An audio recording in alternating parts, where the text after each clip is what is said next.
This morning, for the first time in 2 months, the U.S. is averaging more than 120,000 new COVID-19 cases each day. The vast majority of new cases continue to be from the Delta variant, but U.S. health officials have now detected the new Omicron variant in at least 17 states. Meanwhile, in South Africa, where Omicron was first detected, coronavirus cases are spiking. However, South Africa's president says hospitalizations from Omicron are not increasing at an alarming rate. Joining us now is an epidemiologist from South Africa who has helped lead his country's COVID response, Salim Abdul Karim. Doctor, thank you so much for joining us today. I want to start with the two big questions here. Is this more transmissible, and are you seeing it evade vaccines? Yes, a very good day to you.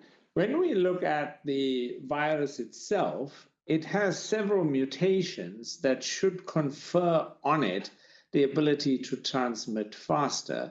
But of course, we need to know whether it's actually doing so. Now, when we look at the epidemiological data, we've compared the three previous waves and the rate at which they increase in the first 7 days after the wave threshold. And what we have found is that the Omicron variant is doubling faster than any of the three previous waves. What we have is that in Omicron, over the first 7 days, the doubling time is 1.5 days. In other words, the epidemic is getting there are twice as many cases every day and a half.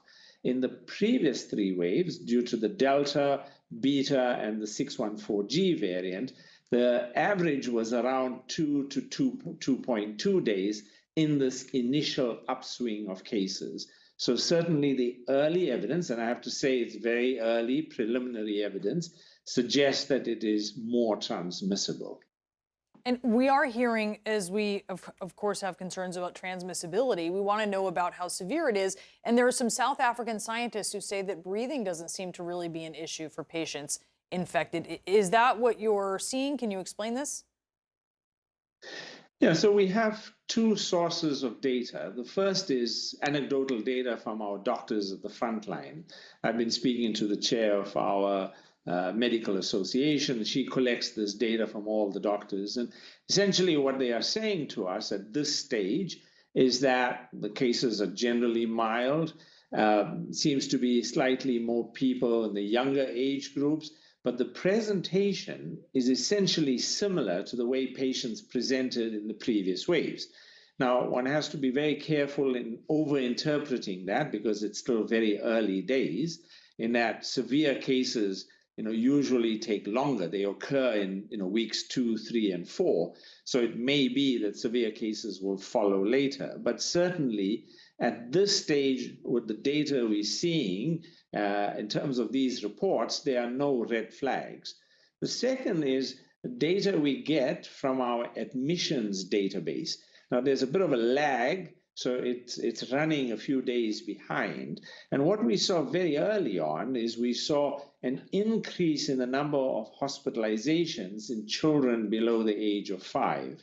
Though that initial increase in children who are younger is now being offset, in that it might have been just an early aberration. It's now easing off, and the proportions that are being admitted have been now correcting themselves. It's also quite possible, because schools were open and preschools were open, that we may have seen those cases emerging. But even the children who were admitted were mostly mild conditions. So we haven't yet been seeing many severe cases.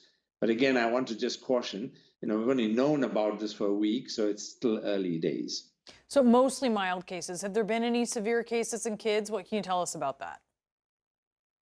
Yes, so we have seen several severe cases in children. We would be expecting to see that. The ICUs have reported admissions of children as well, and adults. So we are seeing severe cases. But it's very different from the previous waves. In the previous waves, there was this deluge, and we became overwhelmed with just a lot of patients arriving early on. Even though this virus is transmitting faster, we aren't seeing that same early pressure. Part of it is probably due to vaccines. And some of it may be due to the actual clinical features of the virus itself.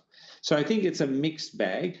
In terms of severe cases, they are presenting very much, again, like our past cases. The usual features we see, with the respiratory test, the hypoxia, we put them onto oxygen, we pronate them, put them on dexamethasone, very standard treatment regimens that we continue to use. They seem to be working fine. So from a diagnostic point of view, Omicron's not a problem, easily diagnosed. From a clinical presentation, doesn't seem to be a problem, although it's early days. And from a treatment point of view, doesn't seem to be a concern. What might be a concern is relating to whether vaccines will hold against it. And there, what we have seen in the latest information that's become available from our National Institute of Communicable Diseases is that we are seeing an increase in reinfection. So there is an early analysis from one of our centers called SESIMA that looked at the ratio of reinfections to new infections. And what we're seeing with Omicron is an increase in reinfections. The ratio is 2.4. They're higher than what we saw in our previous waves. Now, we expect some increase because we've had more past infections now, but this increase is way out of range. So that means it looks like past natural infection does not seem to be protecting to any significant extent from Omicron infection. On the vaccine front, we really don't have data yet. That's still to come. We are seeing breakthrough infections in vaccinated individuals, but so far they've been mild. But I don't want to make too much of that. Still too few cases to make any comment. Yeah, all the more reason, though, to get vaccinated. Ensure that you have one of those mild cases here if you get it. Salim Abdul Karim, doctor, thank you so much. Pleasure. Thank you.